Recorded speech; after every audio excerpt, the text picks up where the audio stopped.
여러분 안녕하십니까? 광주 MBC 5시 뉴스입니다. 금호타이어 사내협력업체 노동자들이 근로자 지위 확인 소송에서 승소했습니다. 광주지법 민사 11부는 금호타이어 사내협력업체 직원 강모 씨 등 610여 명이 금호타이어를 상대로 제기한 근로자 지위 확인 소송에서 파견 기간 2년을 넘긴 직원들에 대해서는 금호타이어 근로자임을 확인했고 나머지 원고들에 대해서도 회사 측이 고용 의사 표시를 하도록 주문했습니다. 또 2012년 6월부터 2018년 3월 사이 원고들이 직접 고용됐을 경우 받았을 임금과 실제 받은 임금의 차액을 지급해야 한다고 판결했습니다. 광주시가 신종 코로나 바이러스, 이른바 우한 폐렴에 대해 감염병 위기경보 수준을 관심에서 주의 단계로 격상했습니다. 광주시는 이에 따라 5개 팀으로 방역대책반을 구성해 환자 발생에 대비한 비상근무 체계를 유지하면서 모니터링을 한층 강화했습니다. 또 중국 우한시를 방문한 뒤 14일 이내에 발열이나 호흡기 증상이 있으면 즉각 질병관리본부 콜센터 1339번으로 전화해 상담받아달라고 당부했습니다. 40대 기초생활수급자가 집에서 숨진 채 발견됐습니다. 어제 저녁 8시쯤 광주 서구 농성동의 한 원룸에서 혼자 살던 기초수급자 46살 황모 씨가 방에 누워 숨져 있는 것을 집주인이 발견해 경찰에 신고했습니다. 경찰은 간경화를 앓는 황 씨가 며칠 전부터 보이지 않아 밀린 월세를 받으러 방에 들어갔다는 집주인의 진술을 토대로 정확한 경위를 조사하고 있습니다. 어젯밤 11시쯤 광주 광산구 송정동의 한 주택에서 미얀마 국적의 25살 A씨가 숨져 있는 것을 직장 동료가 발견해 경찰에 신고했습니다. 경찰은 외국인 노동자인 A씨가 스스로 목숨을 끊은 것으로 보고 가족과 동료들을 상대로 숨진 이유에 대해 조사하고 있습니다.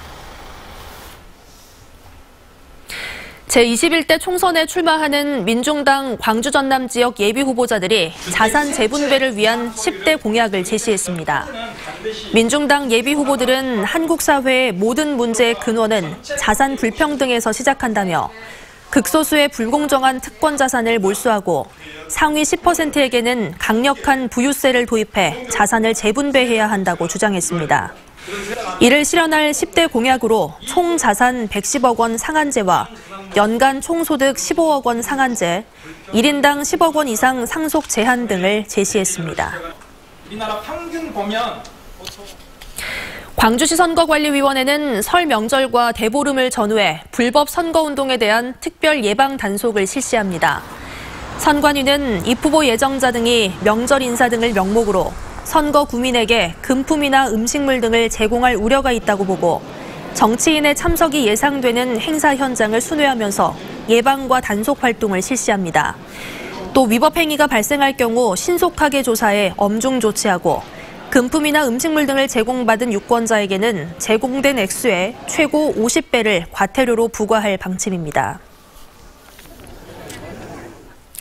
담양군이 메타세콰이어길에 입장료를 징수하는 것이 정당하다는 항소심 판결이 나왔습니다.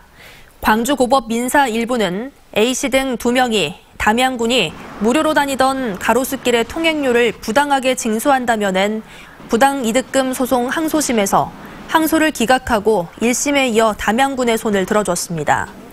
담양군은 2005년 옛 국도 25호선 메타세콰이어길 2.1km의 관리권을 정부로부터 넘겨받아 2012년부터 성인 1,000원의 입장료를 받았고 2015년부터는 2,000원으로 인상했습니다.